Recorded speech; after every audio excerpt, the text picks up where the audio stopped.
Welcome back to the Standing Room Only podcast. This is episode number 13.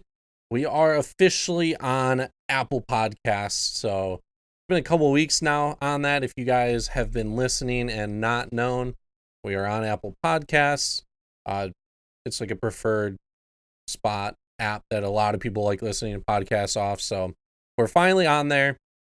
And if you guys do use that, if you guys listen to us on Spotify, download the episode this week. I want to see how many people we have listening to the podcast. And the only way to know that we can figure out is download. Just download it. That's so it. Subscribe to Standing Room Only. Download the podcast so that we can get a general idea on how many people listen. We don't get the listening stats. All we get are the download stats. You can follow Standing Room Only at SR Only Pod on Twitter and Instagram, and you can follow us individually. Myself, the Healy 6, and myself, Goose. That's with 4 O's. I'm on Instagram. Healy, you're on Instagram and Twitter. You're all over the place. You have your own YouTube channel, of course, as well.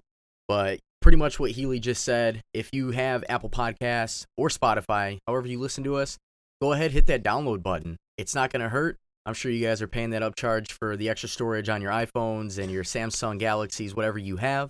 And then, just show some support. We like to see who's actually listening and give us an idea, and, we can go from there. And of course, we do have our YouTube channel, the Standing Room Only Podcast, Spotify, and, again, Apple Music, the Standing Room Only Podcast.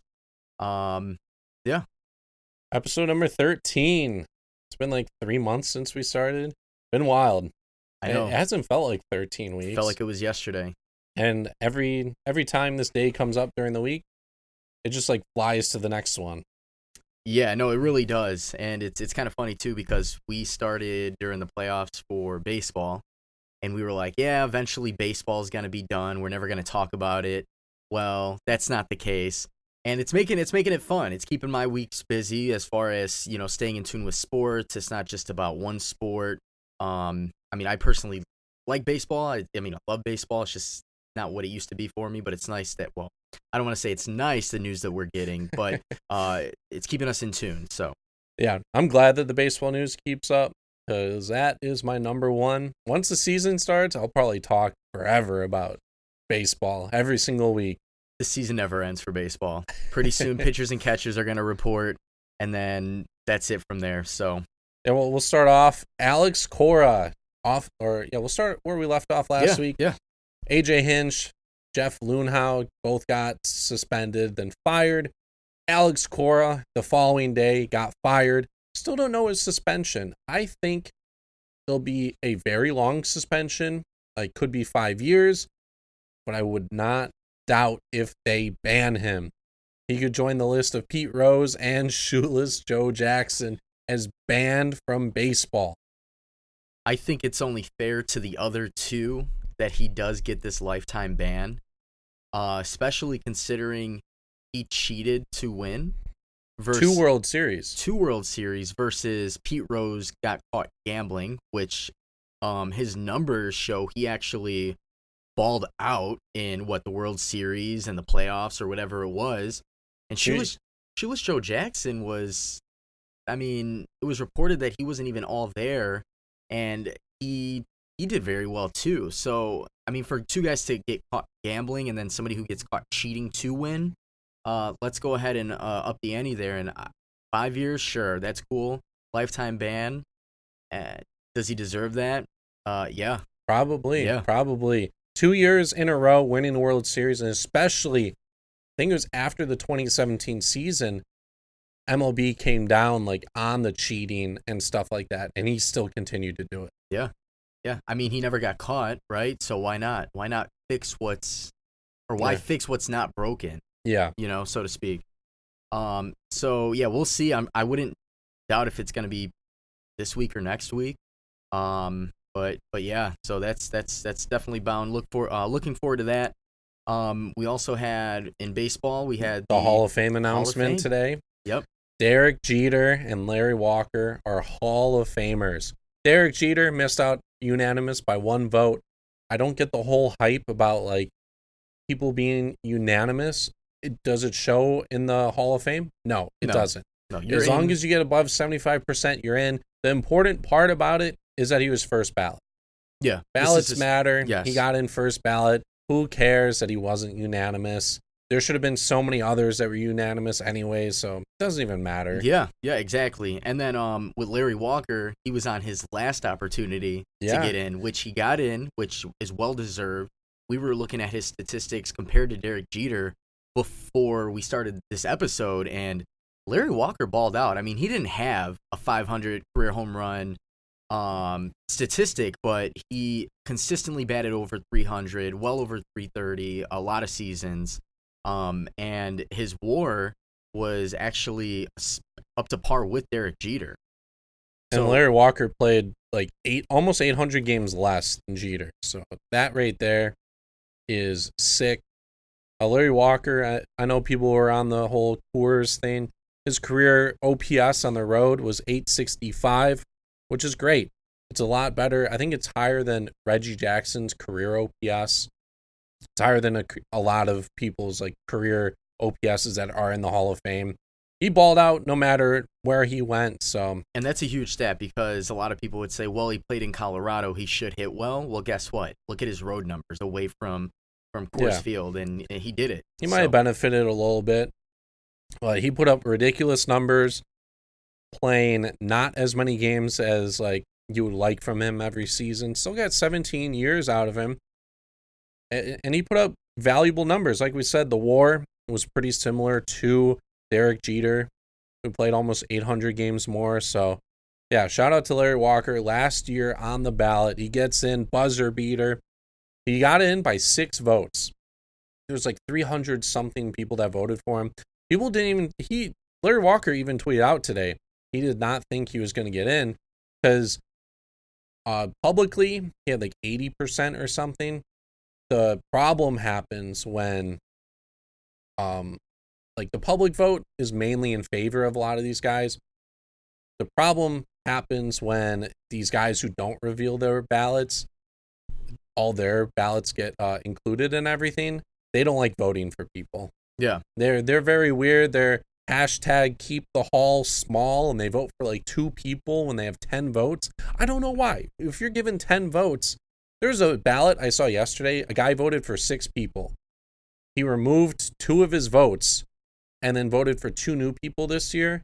He had 4 extra votes. Why'd you have to remove the 2 guys you voted for last year? Exactly. Yeah, that doesn't make any sense to me. I don't get that whole... I mean, I do get it. Like, with the NFL, I feel like there's, like, a whole squad of 52 guys getting voted in yearly. Keep the hall small. Okay, but, I mean, there's so many good players. And sure, Derek Jeter was a household name. I mean, growing up, I loved watching Derek Jeter. I mean, offensively, he was great. Defensively, questionable, but he did win 5 Gold Gloves. But then if you look, Larry Walker won 7 Gold Gloves. He won an MVP. He won the batting title 3 times. And nobody ever really talked about him. You even said yourself, you weren't really on the bandwagon for Larry Walker. But looking at his statistics, he's pretty damn good. He's pretty damn good. There's other guys out there that I feel like should be in the Hall of Fame by now, a.k.a. Barry Bonds. I know there's issues in, the whole steroid era, but... And also him just being a dick to the media. Yeah, but... People's egos get in the way. Yeah, but I mean, so... Barry Bonds was at 60%. Roger Clemens, 61%. Curt Schilling was 70%. Mm-hmm. I think all 3 are Hall of Famers. Yeah. I mean... Next year is... Curt Schilling will definitely get in next year. Barry Bonds and Clemens, I think their best bet is next year. They have 2 years left. I think they'll get voted in their 10th year, which, as long as they get in, I don't care. I think next year, though, there's nobody notable coming into the class next year. So all these guys that are voting this year on like some of the newer ones, they might as well use their votes and try to get Bonds and Clemens in. They won 14 MVPs and Cy Youngs combined, 7 apiece. Yeah. 7 apiece. Yeah. Yeah. Right? I mean, Roger Clemens, no matter where he pitched, was always good.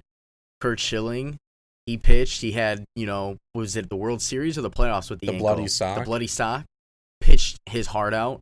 And he won the World Series with the Diamondbacks against the Yankees. Yeah. I know Curt Schilling had some off-field issues here and there. Yeah. Which definitely could, hinder that a little bit. But I think ultimately, if you're looking at statistically what he did on the field, I think he should get voted in. He looks like he will get voted in. Barry Bonds, to me, definitely needs to get voted in.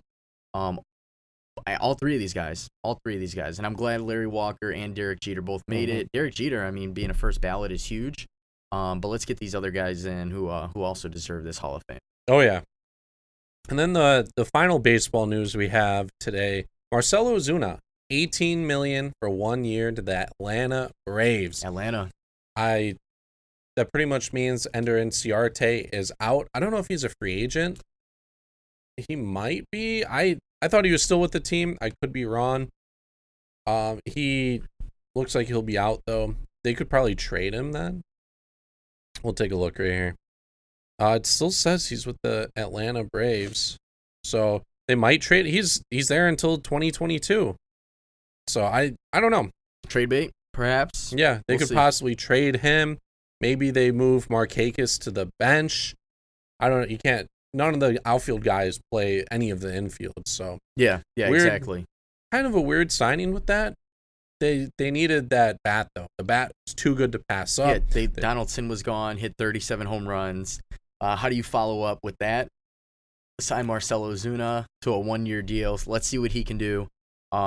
I like the signing. I personally, growing up, I was a Chicago White Sox fan and an Atlanta Braves fan. Fun fact, the Braves were the only other major league team ever televised besides Chicago because they were on the TBS network. So that's what I always watched growing up. So I still like Atlanta, and I like the signing, and we'll see what they do with Ender and whether if they trade him, keep him. Somebody's gonna have to come off the bench regardless. But I think overall it's a good signing for them. Only $18 million. They got Donaldson off the books anyway, so. Yeah. He'll be great behind. They have Acuna, Freeman, Ozuna, with Nick Markakis in there. Ozzy Albies. Yeah, Ozzy's good. I like this team. They're very young. Pitching was kind of like up and down. They do have some good pitching, but they signed Cole Hamels. Yeah, they did get Cole Hamels, who actually was not bad with Chicago. He had a bad last 2 months. That is mainly due to injury, though. Yeah. They rushed him back too quickly. Yep. So he should bounce back on there. They also signed Felix Hernandez to a non-roster invite yesterday. Oh, they did? Yeah, so he'll be at spring training with the Atlanta Braves.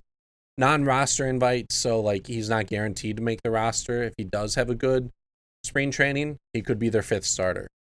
He signed there, and he doesn't have any intentions of being a bullpen guy.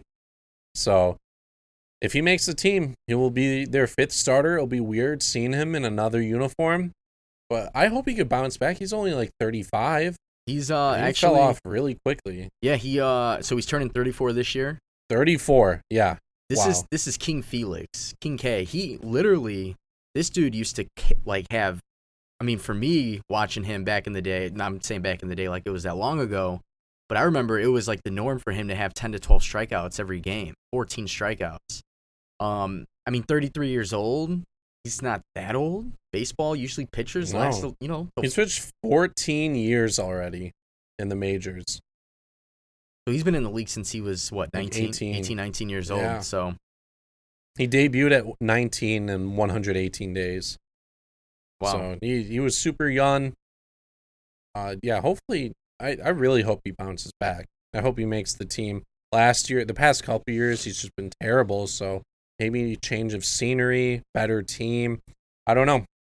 Yeah, we'll see. Maybe somehow he gets some velocity back in his arm. But after that many years of pitching, it's you just got to hope that, you can go give 5 strong innings. And he almost has 3,000 innings on his arm. That's a lot.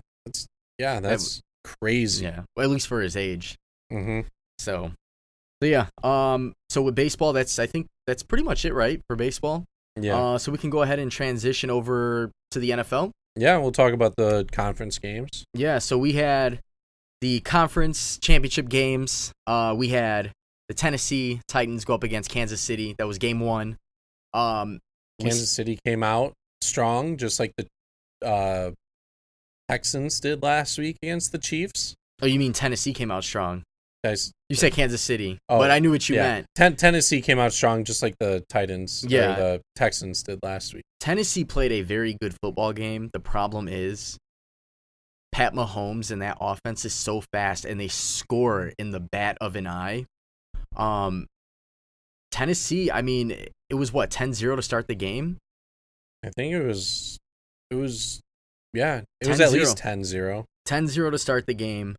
Kansas City drives down the field towards the end of the first quarter. They score on a touchdown to Tyreek Hill. Mm-hmm. So it was 7-10 at that point. But from that point, the Chiefs took off. They shut down Tennessee in the third quarter. They both actually got shut down in the third quarter. Nobody scored in the third quarter. And then, of course, ultimately the Chiefs put up 14 in the fourth to Tennessee 7. They win by 11 points. Did you? Was this the expectation that you had, or did you? I think at dinner today, my dad was saying I called that the Chiefs would win by like 10. So I guess I was pretty close. Yeah, I thought the Titans would put up a really good fight. I was not expecting Tannehill to throw for more than 100 yards. It actually happened, though. See, I do remember when we talked about it last week, I had said the Chiefs would cover the spread, which I think was 7 or 7.5. The only way Tennessee was going to even get close, they have to run the ball well, which they did not run the ball well. And Tannehill would have to have a good game, which he did. But to the flip side, Pat Mahomes, almost 300 yards and 3 touchdowns, and he also ran for 53. There was a 27-yard touchdown that he had that he took to the house, and he broke like 3 tackles. And he sidestepped, he spun out. He basically is like me mashing the B button in Madden. He ran the sideline like he was channeling his inner Lamar Jackson. And he took a shot. I mean, he was able to break the tackle on the 2-yard line to get into the end zone or work his way into the end zone. And, I mean, that just goes to show the determination for Pat Mahomes. It's risky when you see quarterbacks do that, and you almost like kind of want to close your eyes a little bit and don't want to see him get hit. But he put his, all into it. And I think it was right before halftime too. Yeah, 30 seconds or so. That's a momentum changer. For him to do that, he easily could have ran a different play. They're running 10 seconds, whatever it may be, kick the field goal. He ran it up the sideline, and I like the effort by him. And ultimately, I do like this Kansas City team. Definitely outplayed Tennessee. I do give kudos to Tennessee. This Titans team, being a wild card team and coming into the playoffs, doing what they did, and even making it a somewhat close game against this Chiefs team, are definitely a team to look for next year as being another playoff contender, as long as they can continue running the football. Obviously, they didn't run the football too well, and we saw what happened there. We'll have to see if they re-sign Derrick Henry. He is a free agent here. He's I'm not going to say a max contract, but your playoff performance gets you paid. It gets you paid. Yeah. After seeing him run for a guaranteed like 4 or 5 yards and just seeing him bulldozer people, a team will sign him. Hands down. It's always a weird thing with running backs, though, because we see all these guys get paid, and all of a sudden they don't do much.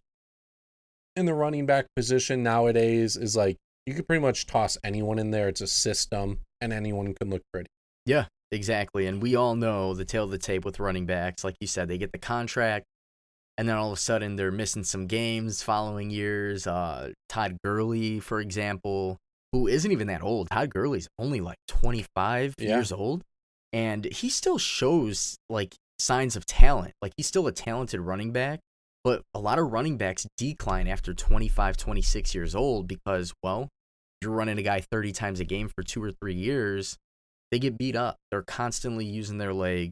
But I do personally believe Derrick Henry will have a fat, stupid payday, which he deserves.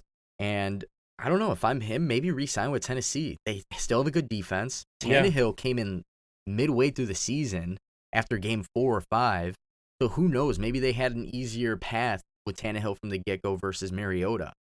So, I I can't really see any other teams at the moment that are more run oriented. So I don't know. I don't see a we'll have to see, especially at the end of the year, especially with like cuts and free agency. I don't know who is exactly going to be a free agent at the moment. We'll figure that out after the Super Bowl. Yeah. And we could probably pinpoint a team. Yeah. I want all the good guys to come to Green Bay, but that's not realistic. So, plus they have a good running game. As you said, there's a lot of teams out there that have good running backs, and they have the backs by committee and so on and so forth. But as far as this game goes, Chiefs win. They're on to the Super Bowl. Congrats to the Chiefs fans. Well deserved. They should have been in the Super Bowl last year. I said it time and time again. They were the Super Bowl team last year. They are and will be the team to beat for a while simply because they have Pat Mahomes, who is the best overall quarterback, I would say. Yeah, no doubt about that. Yeah. Lamar Jackson is the best playmaking quarterback. Let's go there. But even then, Pat Mahomes is still like it's a close race. He can run when he needs to. And he's turning into like a better Aaron Rodgers. Aaron Rodgers all time is great. He had the legs. He knew how to make the plays. Pat Mahomes right now is just ridiculous. Yeah. With his playmaking, knowing how to read the defense, and just putting the ball where it needs to be. Where it needs to be. He doesn't even have to look. This dude does no look passes. Like, who is he? Steve Nash? Like, come on. But yeah. So, anyways, on the contrary, with the NFC game, the NFC conference game, we saw the San Francisco 49ers slap the Green Bay Packers around. It was a massacre. Green Bay scored 20 points. You look at it, it's a 17-point game. You're like, well, Rodgers had a chance. It's weird because Rodgers, is always this quarterback that in the fourth quarter seems like he knows what he's doing. He's picking apart defenses, and he's always been that way. But the difference between now Rodgers and old Rodgers used to do that quarters 1 through 4. Defense was never good for Green Bay. The last time they won the Super Bowl in 2011, they had a defense that gave up big plays, but they also forced turnovers, and that's why I thought they had a chance in this game. I thought if they can get to Garoppolo, if they can slow down the run game and force a turnover or two and score off these turnovers, these points off turnovers are huge, that they would win the game. We saw instead the Packers turn the ball over a couple of times that the 49ers capitalized on. There was a fumbled snap that was clearly the center's fault. Green Bay's driving down the field. I think it was a second quarter, and it was 17-0, I'm pretty sure. They're driving down the field. San Francisco cannot stop Aaron Rodgers right now. Center fumbles the snap. San Francisco picks it up. 2-3 plays later, they score a touchdown. And at that point, it's like 24-0, and it's like, what can we do at that point? Yeah, the half ended at 27-0. Yeah, which you can't come back from that in a game against San Fran, whose defense was unbelievable. Their front seven. You saw Nick Bosa put Aaron Rodgers on his butt a few times. Yeah, Nick Bosa was in there a countless number of times. They had like Armstead was in there, Quan Williams. Bosa ultimately was in there for 4 tackles. I don't see the stat for how many times Rodgers actually was forced or rushed, and then versus like hit versus sack. Yeah, but I guarantee it was a lot more than. I mean, he was only sacked 4 times in the game, I believe, 3 or 4 times. Yeah, 3 times. Yeah, and you know what? Rodgers had a great game. I mean, he balled out. Like, yeah, sure, he turned the ball over 3 times. He lost a fumble, which wasn't his fault. He threw an interception at the end of the game. At that point, it's just throw the football up. He did have 1 bad pass earlier in the game. I believe it was the second or the third quarter. Again, the 49ers scored off of it, and that ultimately decided the game. It was the turnover game, which, I mean, generally is the deciding factor. Jimmy Garoppolo, 6 for 8, 77 yards. If you tell me that's his stat, there's no way Green Bay's losing the game. And then you look at the rushing numbers, and it's like a Madden game. 29 carries, 220 yards, 4 touchdowns. For Raheem Mostert. Yep. Mostert. If you want to know a fun fact, considering you are, let's see. Something to do with like the Bears. You know what? I could have sworn that he was on the Bears. I could be wrong. Maybe that he had on the practice squad at one point, but maybe not. But it was interesting because Tevin Coleman got hurt in that game too. So I thought, wow, this committee that's so good because they have constant, fresh, fast legs. I don't know what happened to him. He had to get carted off for his elbow injury. So I was like, okay, this is the second quarter. I'm like, maybe the run game slows down and Aaron Rodgers comes out. We get a couple of stops, couple of touchdowns. It's a whole new ball game. That wasn't the case. No. They kept running the football. The Packers defense was out there running around like their heads were chopped off. I, on the inside, was dying. I don't know. And the thing is, like, Aaron Jones was running the ball great for Green Bay.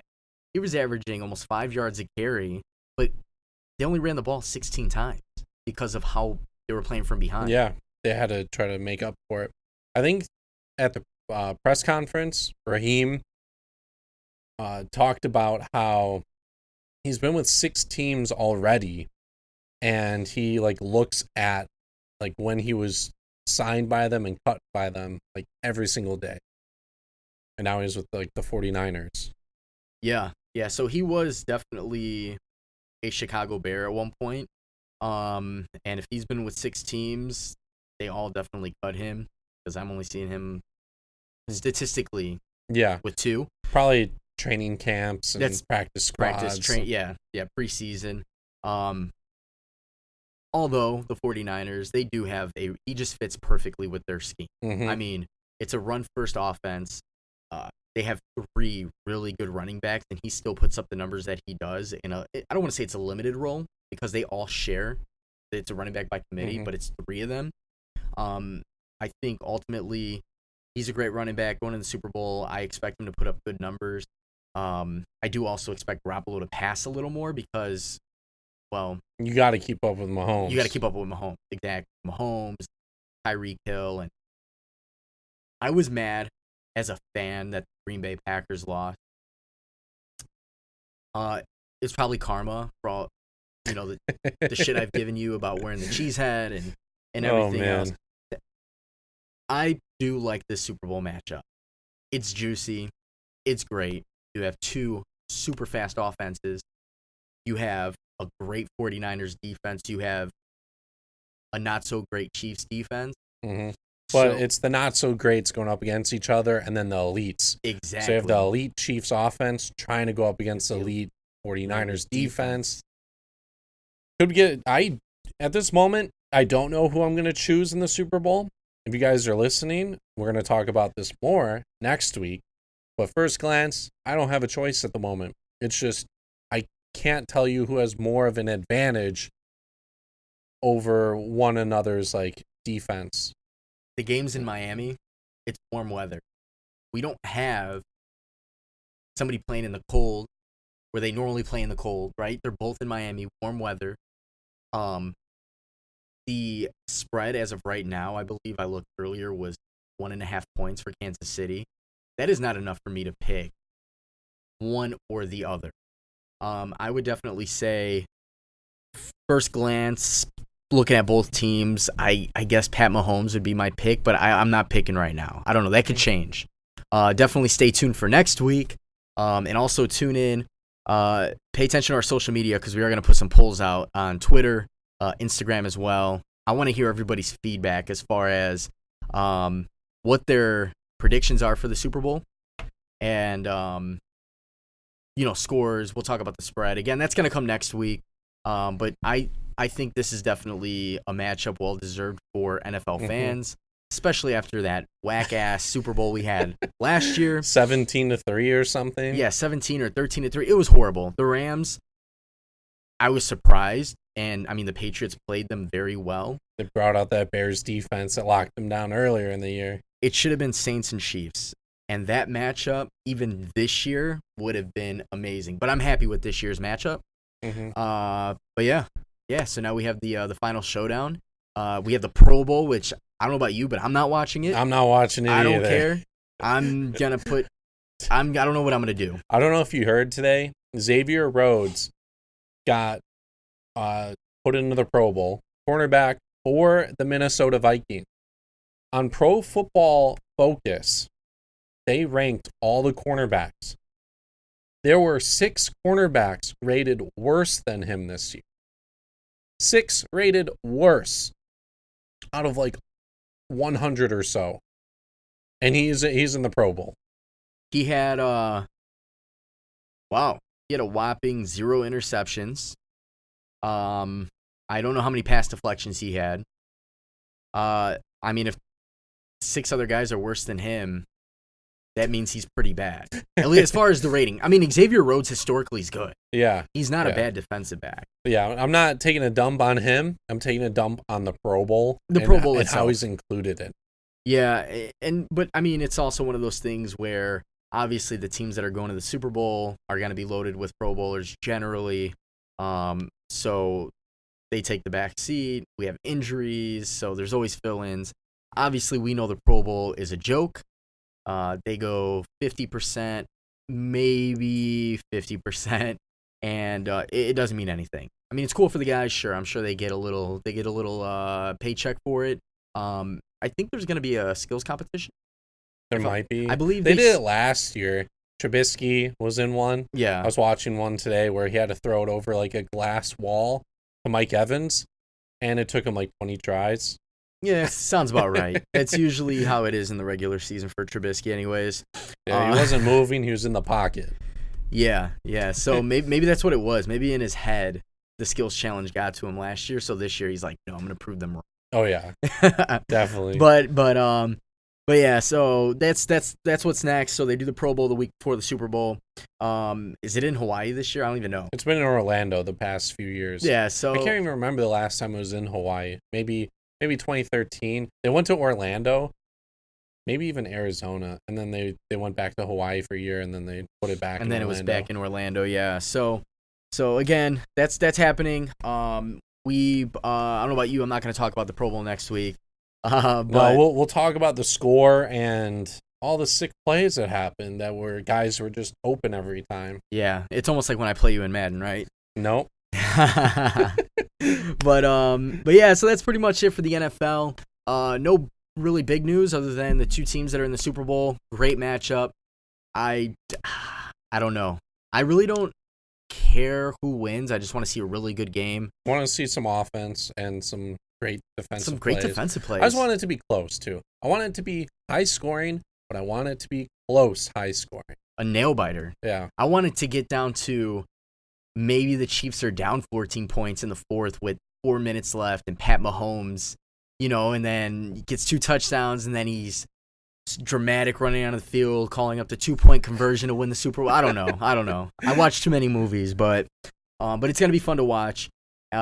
So with that, we'll wrap up the NFL. We could transition over to the NBA. Yeah, we can do NBA. So with the NBA, big news-ish, I guess. Tomorrow, Zion Williamson is making his rookie debut. I'm definitely going to be tuning in for that. Yeah, he's going to be playing the San Antonio Spurs. I would assume he's going to be on a minute restriction, as he should be for first game. He was hurt all year. I'm excited. I'm actually excited for the Pelicans team. They've been winning recently without Drew Holiday and without Zion. Yeah, they're not record-wise. Yes, they're bad. I mean, I wouldn't put money on them in almost any game. But talent-wise, when you look at them and what the future holds, I believe this trade made sense. You trade Anthony Davis, who pretty much said he was out anyways, bring in assets, important assets. I mean, Lonzo Ball, sure, he's not balling out, so to speak, like we thought he would coming out of UCLA. He's still a solid player. He's a great player. He's young. He's a young asset who is showing a lot of signs of potential. And then Brandon Ingram. Oh, he's been going off. This kid is playing out of his mind. And he showed signs in LA. So when LA traded that asset, they did give up a future, because we don't know how long LeBron's going to play for. We don't know if Anthony Davis is even going to be a Laker after this year. Mm-hmm. So to give up all these assets just for renting a player, they're kind of pulling what Kawhi Leonard with Toronto. Yeah. Toronto rented Kawhi Leonard. It worked out, thankfully. Yeah. But I like this Pelicans team. And you couldn't really wait on these guys any longer. They gave him 1 year, and there's like, okay, LeBron, how many good years does he have left? We don't know. So you have to go for a championship every single year with him. With him, yes. And that's why they made the move. And I'm not mad that they got rid of Ingram or Lonzo. You just couldn't wait on him any longer. It was smart on both ends. Yeah. Both GMs to be like, you know what, let's pull the trigger. Let's get you a championship, LeBron. Let's bring us a championship in 6 years, perhaps. I don't know when they're going to be a playoff team. Because you have to think, none of these guys have huge contracts. Drew Holiday does. But Drew Holiday's a veteran.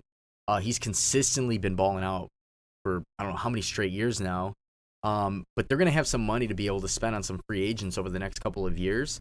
And if Zion ends up being what Zion, is capable of, or what we assume Zion could do, like he did in college and high school, they're definitely going to be a team to be reckoned with. Well, especially with the development of Brandon Ingram and Lonzo Ball and everybody else that they have. They have John Hart, so. Oh, yeah. I forgot about him. Yeah. Josh Hart. Or Josh Hart. I'm sorry. Josh Hart. Yeah. I mean, he can shoot the 3-ball. So, they're 17-27 right now. Definitely on their way to not be a playoff team. Even though they are only 3 games back, about roughly 3 games, 3.5, behind the Grizzlies. I still think the Trailblazers will sneak in and take that 8th spot. But that's what I'm looking forward to. With the NBA, Zion Williamson tomorrow against the Spurs. Let's see, what else do we got going on here? Damian Lillard dropped 61 yesterday. He did. He was balling. Damian Lillard, to me, it's tough because point guards, if you ask who somebody's top 5 is for point guards today and give it 2 or 3 months, I almost guarantee you their top 5 is going to change. It's so hard to really judge a top 5 for point guards. I'm sure some people have Derrick Rose in their top 5, but we don't talk to those people. And don't get me wrong, nothing against Derrick Rose. I love Derrick Rose. He was a great player. It's just a stacked position. It's exactly. Dame Lillard has been one of the most consistent point guards as far as offensive scoring goes. He's proven he's won a couple playoff series on some game winners. For him to put up 61 points, that was nice to see. I think they came back in that game. Yeah. Forced overtime, and then ended up getting the win. I always hate the games where these guys score like 60 points, and they get the loss. Like early on in the year, I think Lillard had a game like that. Same with D'Angelo Russell. Yeah, D'Angelo Russell, it's a little bit different with D'Angelo Russell. I feel like he is the only guy that really can score.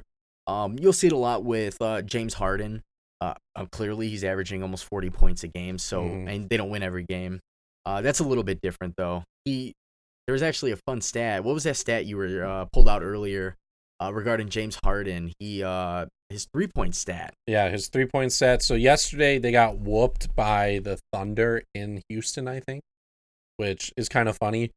Houston is up a game or 2 games on the Rockets right now. They have 1 more win than the Thunder and 3 less losses, which is kind of funny how they traded away Chris Paul for Russell Westbrook just for the same result right now. But James Harden, this is some of his 3-point numbers throughout the year.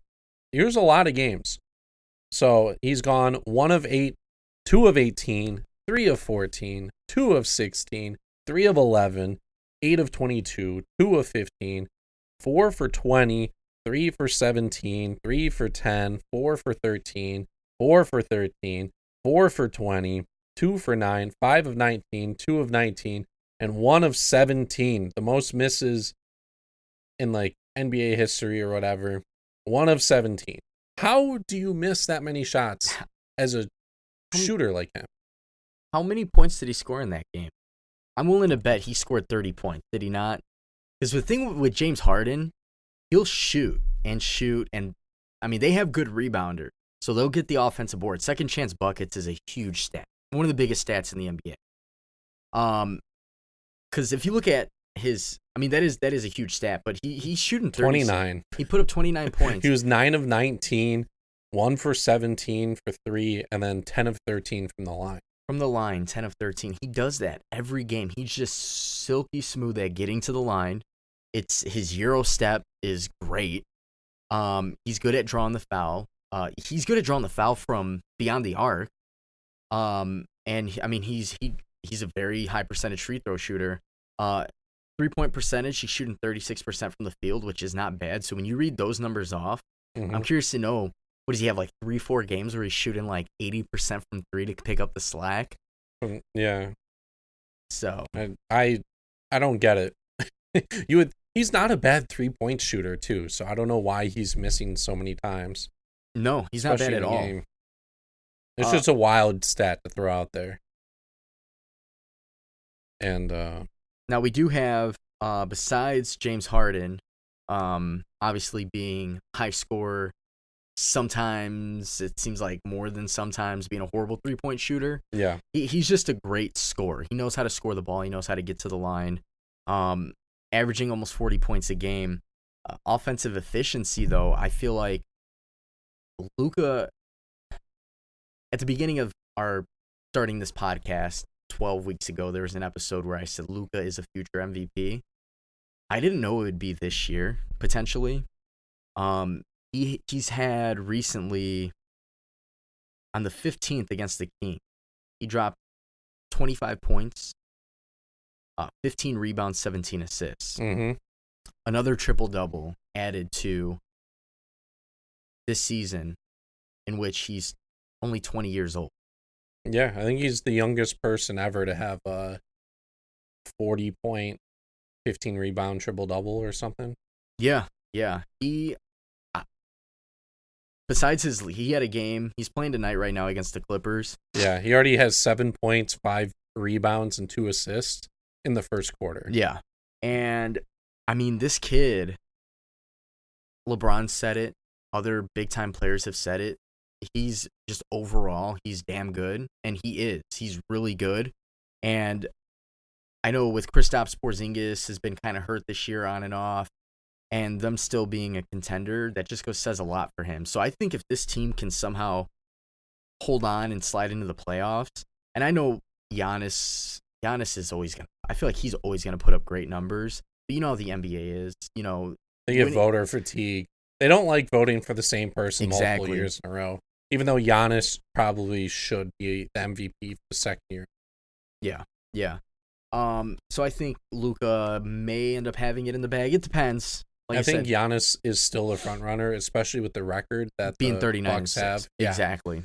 39-6, and 5 of those losses are against above 500 teams. Yeah. So that right there, I mean, that's, and I know we were looking at that because I think they're 10-5. Yeah, 10-5 against teams above 500, which is good. Like that means that they're beating the teams that they should. Exactly. They're gonna coast in the playoffs. I don't see them not coasting. In the East, if you look at the 8th seeds, you have like the Brooklyn Nets, you have Pistons. The Bulls are randomly right there for the 8th seed. Like I said all season that they will be a playoff team. I didn't say how. I didn't even say that they're going to be a 500 team. I just know that the East is weak, and I'm not going to talk about the Bulls today. But yeah, so MVP voting, I know it's still early. Don't want to get too much into it, but overall, Luka Doncic, I just want to point out that he's in the discussion. Yeah, I just want to point out he had another triple-double, and he's balling out. Of course, with the standings, we have the Milwaukee Bucks leading the East, 39-6. We have the Lakers in the West, 34-9. Thought the Lakers were going to start off, maybe give a run for that. The record. The record, was it 73-9? Mm-hmm. Clearly not going to happen. Yeah. Especially with LeBron and Anthony Davis sitting out games. Exactly, which I don't blame them. Are they hurt? Who knows? But they have the 1 seed. That's all that matters at the end of the day. 4 games up. They're still winning, I guess, without some of these guys. So not too big of a deal.